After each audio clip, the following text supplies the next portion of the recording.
უნდა გიამბოთ ტურნირზე, რომელიც სწორედ პადელში გაიმართება. ამ ბოლო დროს, როგორც აღნიშნეთ, პადელი სპორტის ერთ-ერთი ყველაზე მოთხოვნადი სახეობა გახდა და რაც შეეხება ამ ტურნირს, ის კომპანია ავერსი ფარმას თანამშრომლობისთვის ჩატარდა და მისი მიზანია ჯანსაღი ცხოვრების წესის და კორპორაციული სოციალური პასუხისმგებლობების ხელშეწყობა.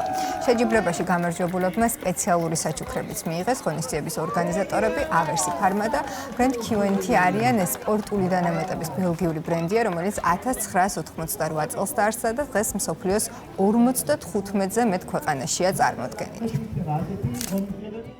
დღეს ავერსელები შევიკრიბეთ პადელის ტურნირზე, სხვათა შორის პირველად ხდება, თუმცა ავერსის მსგავსი ღონისძიებები ძალიან ხშირია სხვადასხვა აქტივობებში, როგორიც არის ჯომარდობა, კალათბურთი, ფეხბურთი და ასე შემდეგ. დღევანდელი დღე ტარდება QNT-ის და ავერსის ერთობლივი მხარდაჭერით. QNT მოგეხსენებათ არის ბელგიური საკვები დანამატების ბრენდი, რომელიც ჯანსაღი ცხოვრების პოპულარიზაციას ყოველთვის მხარს უჭერს. ძალიან აქტიურობა იყო, საკმაოდ ხალისიანი და ვფიქრობ, რომ თვითონ კუსტბამ ძალიან კარგად გვიმასპინძლა. ვფიქრობ, რომ დღევანდელი დღე შედგა, იმიტომ რომ ძალიან ბევრი სიურპრიზი ელოდათ ჩვენს თანამშრომლებს, როგორც არის გათამაშება, საჩუქრები და ლამაზი დღე გამოვიდა დღევანდელი ტურნირი. დღეს ჩვენ ვიმყოფებით ავერსის მიერ ორგანიზებულ პადელის ტურნირზე, სადაც წარმოდგენილები ვართ ბელგიური სპორტული დანამატების ბრენდი QNT-ით. ეს ღონისძიება აერთიანებს არა მარტო სპორტს, არამედ ენერგიას, მიზანდასახულობას და ჯანსაღი ცხოვრების სიყვარულს. დღეს ჩვენ დავაჯილდოვებთ